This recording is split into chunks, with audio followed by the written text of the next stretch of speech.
Every shop needs a computer, something reliable for pulling up plans, spreadsheets, background music, or watching YouTube videos while you're elbow deep in a project. I found this old ASUS laptop lying around. It runs Windows 8. I think I bought it back in 2012. It's pretty heavy. It has HDMI and a VGA port, so I can possibly attach two external monitors to this thing. Only two USB ports, but at least one of them is USB 3. It even has a DVD drive. Wonder if it works. I remember when old laptops came this way. I'm old. This Intel CPU will be more than enough to run what I'm planning. I also remember that I added more RAM to this laptop. It has 8 or 12 gigabytes now. The 500 gigabyte drive is not an SSD, so it's very slow, but it will do. The laptop also has a SD card slot, so I added an extra 128 gigabyte card for more storage. The battery is removable, so I can replace it if needed. Can't do that with new laptops. We had it so good back in the days. Windows 8 is not even supported anymore, and upgrading to Windows 11 is not even an option since this hardware is so old. Only option was to use a different operating system. So I went with Linux Mint.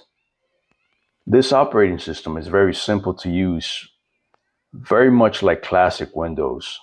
It's also free, it's lightweight compared to Windows, so it's going to breathe new life into this old laptop.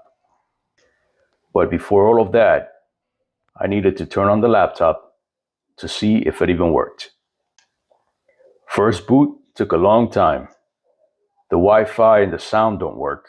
I originally intended to keep Windows 8 and dual boot with Linux in case I needed to run some Windows applications.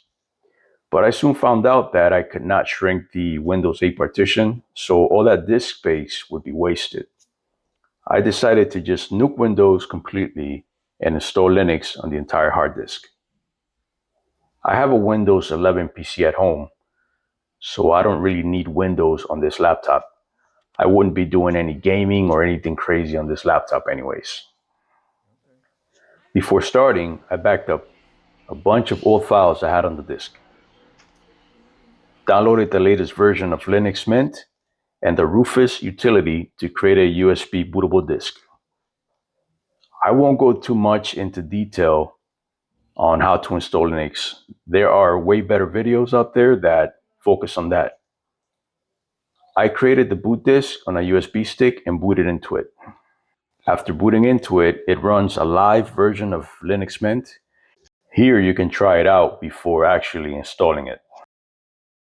When ready to install, I double-clicked on the Install Linux Mint icon to start the process. Here you just follow the screens. Again, if you need a detailed guide on installing Linux Mint, search YouTube. A lot of good videos out there.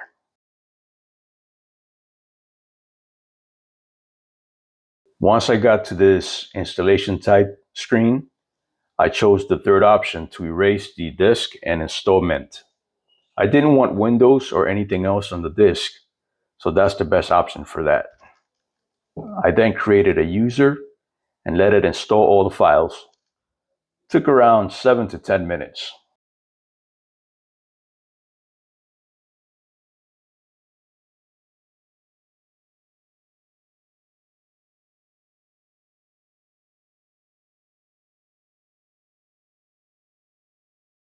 After Linux Mint was installed, I was pleasantly surprised that the onboard Wi-Fi now worked. The sound still didn't work though.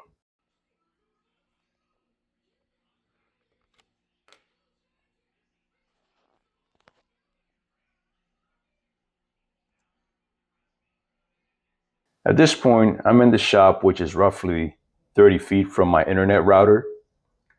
So let's see how the internet speed performs with the onboard Wi-Fi. I took 3 measurements to get a good average.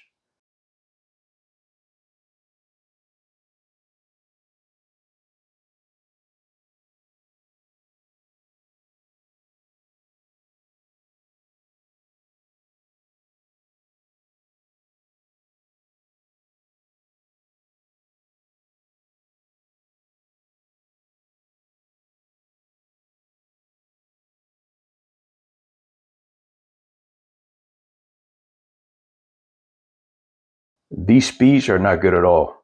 I get over 300 download and upload at my house with my other PC. I have this old external USB Wi-Fi antenna. Let's see if it improves the speed.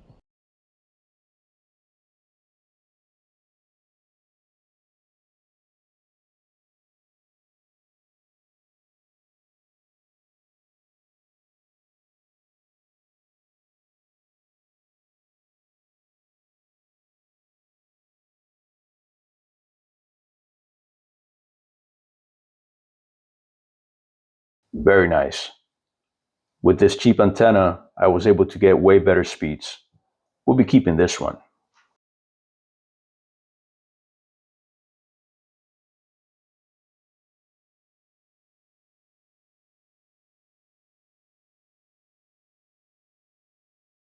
So now we have a laptop that can connect to the internet, do spreadsheets, Word documents, pretty much everything except there's no sound. We need sound. It's one of the main reasons I needed a shop computer. To fix the sound problem, I bought an external USB sound adapter. But having only 2 USB ports on this computer and having all these external USB devices would not work. To fix this issue, I bought a 4-port USB hub. This basically gives me more USB ports for additional USB devices. Now that we have more USB ports, we can connect the USB sound adapter. This thing is tiny. It has 2 ports, one for the microphone and another for speakers or headphones. Next item I bought were these cheap Amazon Basic speakers. They have good reviews on Amazon. They also need a USB port for power, so I'm glad I bought the USB hub.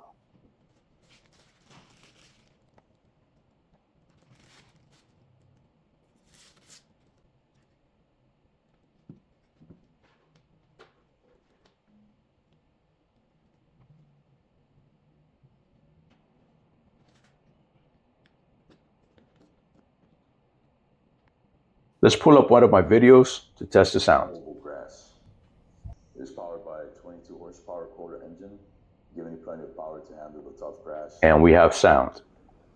These speakers get loud enough for my shop.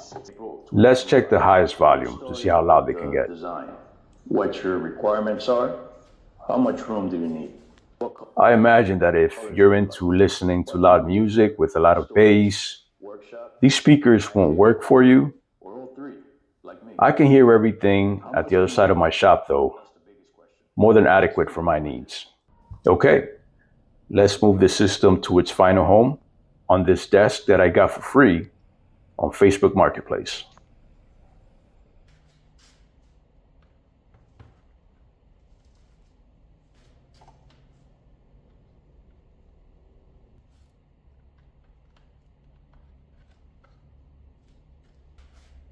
As you can see, there's no way to fit both the VGA and HDMI cables in there.